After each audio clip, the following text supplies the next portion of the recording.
خبرنامے کے آغاز میں سب سے پہلے آپ کو بتائیں army chief general Syed Asim Munir کا اوورسیز پاکستانیز کنونشن سے خطاب۔ آرمی چیف نے اوورسیز پاکستانیوں اور ان کے کردار کو دل کھول کر سراہا۔ آرمی چیف نے فتنہ الخوارج، بلوچستان میں دہشت گردی، سوشل میڈیا کے غیر ذمہ دارانہ استعمال، کشمیر اور غزہ پر غیر مبہم اور واضح بات چیت کی۔ آرمی چیف نے دو قومی نظریے اور پاکستان کی کہانی نئی نسل کو بتانے کی اہمیت پر بھی زور دیا۔ آرمی چیف نے کہا کہ آپ صرف پاکستان کے سفیر ہی نہیں بلکہ پاکستان کی وہ روشنی ہے جو پورے اقوام عالم کو روشن کرتی ہے۔ برین ڈرین کا بیانیہ بنانے والے جان لیں کہ یہ برین ڈرین نہیں بلکہ برین گین ہے۔ جب تک اس ملک کے غیور عوام افواج پاکستان کے ساتھ کھڑے ہیں، پاکستان کو کوئی نقصان نہیں پہنچا سکتا۔ پاکستان کے سیکیورٹی اداروں میں جو بغاوت کو ہوا دیتا ہے وہ پاکستان کا دشمن ہے۔ مٹھی بھر دہشت گرد پاکستان کا روشن مستقبل برباد نہیں کر سکتے۔ آرمی چیف نے خطاب کرتے ہوئے کہا دہشت گردوں کی 10 نسلیں بھی بلوچستان اور پاکستان کا کچھ نہیں بگاڑ سکتی۔ میں چاہتا ہوں اوورسیز پاکستانی اس دنیا میں پاکستان کی نمائندگی کریں اور پاکستان کا نام فخر سے بلند کریں۔ آرمی چیف نے خطاب کرتے ہوئے کہا کہ جس ملک کے تمام ادارے آئین اور قانون کے مطابق کام کریں ایسی ریاست کو ہارڈ اسٹیٹ کہتے ہیں۔ دہشت گردوں کی 10 نسلیں بھی بلوچستان اور پاکستان کا کچھ نہیں بگاڑ سکتی۔ جب تک اس ملک کے غیور عوام افواج پاکستان کے ساتھ کھڑے ہیں، پاکستان کو کوئی نقصان نہیں پہنچا سکتا۔ پاکستان کے سیکیورٹی اداروں میں جو بغاوت کرتا ہے وہ پاکستان کا دشمن ہے۔ مٹھی بھر دہشت گرد پاکستان کے روشن مستقبل کو نہیں خراب کر سکتے۔ آرمی چیف کانفرنس سے خطاب کر رہے تھے۔ انہوں نے اوورسیز پاکستانیز کانفرنس سے خطاب کرتے ہوئے کہا کہ پاکستان کا روشن مستقبل ہے اور یہ اوورسیز پاکستانیز کی بھی بدولت ہے۔ آرمی چیف نے دو قومی نظریے اور پاکستان کی کہانی نئی نسل کو اجاگر کیا۔ آپ صرف پاکستان کے سفیر ہی نہیں بلکہ پاکستان کی وہ روشنی ہے جو پورے ملک میں پھیل رہی ہے۔ Army chief general Syed Asim Munir کا اوورسیز پاکستانیز کنونشن سے خطاب۔ ان کی جانب سے اوورسیز پاکستانیز کے کردار کو دل کھول کر سراہا گیا۔ آرمی چیف نے دو قومی نظریے اور پاکستان کی کہانی نئی نسل کو بتانے کی اہمیت پر بھی زور دیا۔ جس ملک کے تمام ادارے آئین اور قانون کے مطابق کام کریں ایسے اداروں کو اور ایسے ملک کو ہارڈ اسٹیٹ کہا جاتا ہے۔ اس متعلق آپ کو بتائیں کہ آرمی چیف نے خطاب کیا۔ انہوں نے کہا کہ میں چاہتا ہوں اوورسیز پاکستانی اس دنیا میں پاکستان کی نمائندگی کریں۔ بلوچستان پاکستان کی تقدیر اور ہمارے ماتھے کا جھومر ہے۔ جس ملک کے تمام ادارے آئین اور قانون کے مطابق کام کریں ایسی ریاست کو ہارڈ اسٹیٹ کہا جاتا ہے۔ دہشت گردوں کی 10 نسلیں بھی بلوچستان اور پاکستان کا کچھ نہیں بگاڑ سکتی۔ میں چاہتا ہوں اوورسیز پاکستانی اس دنیا میں پاکستان کی نمائندگی کریں اور بلوچستان پاکستان کی تقدیر ہے اور ہمارے ماتھے کا جھومر ہے۔ آرمی چیف کی جانب سے واضح طور پر یہ پیغام دیا گیا کہ جو بھی ادارے پاکستان کے خلاف کام کر رہے ہیں ان کے خلاف سخت ایکشن لیا جائے گا۔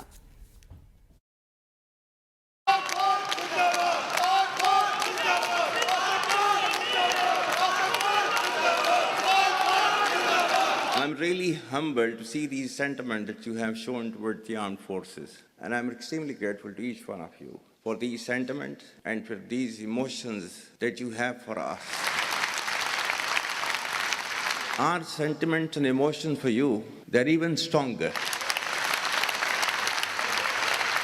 You're not only the ambassadors of Pakistan, you're of course the warriors, the soldiers of Pakistan. You are the light of Pakistan, which shines onto many countries of the globe. And the way that you are contributing for your country in the form of the remittances, investments through multiple channels, that show that how much of love that you have for your country. ہمارے beloved جو overseas ہیں, because آپ ایک different تہذیب میں رہتے ہیں, don't you ever forget that you belong to a superior ideology, a superior culture. جو اقبال نے بھی کہا تھا نا, اپنی ملت پر قیاس اقوام مغرب سے نہ کر, خاص ہے ترکیب میں قوم رسول ہاشمی. کہا جاتا ہے کہ جی there's a brain drain which is taking place in Pakistan. Oh come on, is it just the brain drain? Is it not the brain gain which has taken place? That we have sent such fantastic ambassadors abroad that you are representing our country in every nook and corner of the world. Is this the brain drain? And if this is the brain drain, then we would like to continue with this brain drain for an indefinite period of time. Pakistan کی کہانی اپنے بچوں کو جو ہے آپ نے ضرور سنانی ہے.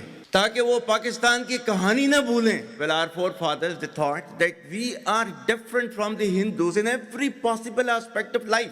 Our religion is different. Our customs are different. Our traditions are different. Our thoughts are different. Our ambitions are different. That was the foundation of the two-nation theory that was laid there. That we are two nations. We are not one nation. So because of that, our forefathers, they struggled, mounted that incessant struggle to create this country. Our forefathers, they have sacrificed immensely, and we have sacrificed a lot for the creation of this country, and we know how to defend it.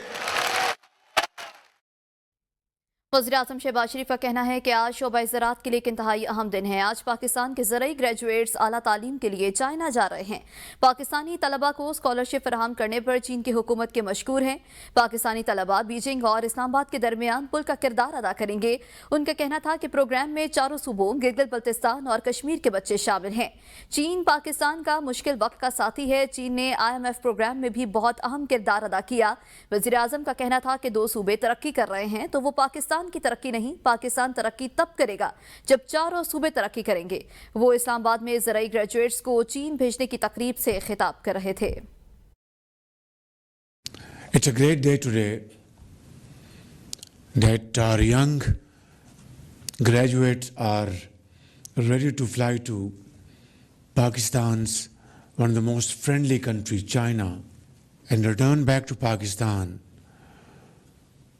to contribute towards agri-economy in terms of higher yields and production in various crops, hybrid seeds, and of course other climate-induced challenges.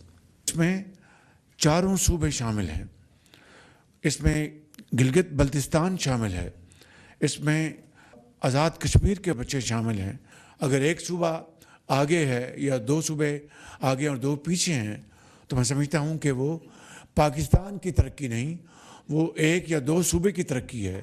Pakistan کی ترقی تبھی ہوگی جب چاروں صوبے مل کر اس دوڑ میں سب سے آگے ہوں گے انشاءاللہ. بڑے اہم موقعوں کے اوپر، نازک موڑوں کے اوپر چین نے ہمیشہ پاکستان کا ہاتھ تھاما.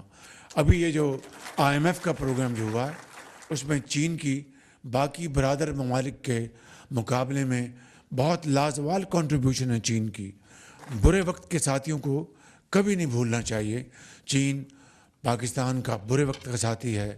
آگے بڑھے اور آپ کو بتائیں، پبلک اکاؤنٹس کمیٹی کا اجلاس آڈٹ اعتراضات کا جائزہ لیے بغیر ہی ختم کر دیا گیا. کمیٹی ارکان کا رکن ثناء اللہ مستخیل کے خلاف کارروائیوں پر شدید احتجاج کیا گیا. ارکان کمیٹی نے معاملے پر اسپیکر اسمبلی سے رجوع کرنے کا مطالبہ بھی کر دیا. پبلک اکاؤنٹس کمیٹی کا اجلاس چیئرمین جنید اکبر خان کی صدارت میں شروع ہوا. تاہم رکن ثناء اللہ مستخیل کے خلاف مبینہ انتقامی کارروائیوں پر شدید احتجاج کے باعث اجلاس بغیر آڈٹ اعتراضات پر بحث کے ہی ختم کر دیا گیا. ارکان نے دعویٰ کیا کہ ثناء اللہ مستخیل کے سوال پر ان کے گاؤں سے ٹرانسفارمر اور میٹرز اتار لیے گئے. چیئرمین PAC نے اس صورتحال کو ناقابل قبول قرار دیتے ہوئے کہا کہ اس ماحول میں اجلاس جاری رکھنا ممکن نہیں. رکن کمیٹی نوید قمر نے کہا کہ ایک رکن پر حملہ سب پر حملہ ہے، جبکہ ہنا ربانی خر نے کہا کہ غنڈہ گردی قرار دیا ہے اس کو، اور ارکان نے اتفاق کیا کہ یہ معاملہ اسپیکر قومی اسمبلی کے ساتھ اٹھایا جائے گا. اگر آپ چاہیں تو خبر میں مزید اختیارات یا رد و بدل بھی کر سکتے ہیں. Chairman public accounts committee Junaid Akbar نے کہا کہ یہ PAC نہیں بلکہ پارلیمنٹ اور جمہوریت پر حملہ ہے. کل میں فیسکو چیف کو بھی بلاؤں گا، آج سیکرٹری پاور کو بھی بلایا ہے. ہم سے بھی ماضی میں غلطیاں ہوئی ہیں لیکن اسپیکر سے کہیں گے کہ سب کو مل کر پارلیمنٹ کی مضبوط بنانا ہے. جنید اکبر کا مزید کیا کہنا تھا، آئیے دیکھتے ہیں. پبلک اکاؤنٹ کمیٹی پہ حملہ نہیں ہے، یہ پارلیمنٹ پہ حملہ ہے اور یہ جمہوریت پہ حملہ ہے. یہ پبلک اکاؤنٹ کمیٹی اسی پارلیمنٹ کی کمیٹی ہے اور اس کی وہی حیثیت ہے جو پارلیمنٹ کی حیثیت ہوتی ہے. یہ اسپیکر صاحب کی ملاقات کے بعد ہم فیصلہ کریں گے کہ ابھی تو ہمارا کوئی ارادہ نہیں ہے کہ ہم کمیٹی کی میٹنگ چلائیں. جب تک اسپیکر صاحب واپس نہ آئے اس وقت تک جو ہے ہم اس کو میٹنگ نہیں کریں گے. جب تک اسپیکر صاحب آئے اس سے ملاقات ہم کر لیں گے. اس بعد اگر اسپیکر صاحب ہمارے ساتھ کھڑے ہو سکتے تو اچھی بات.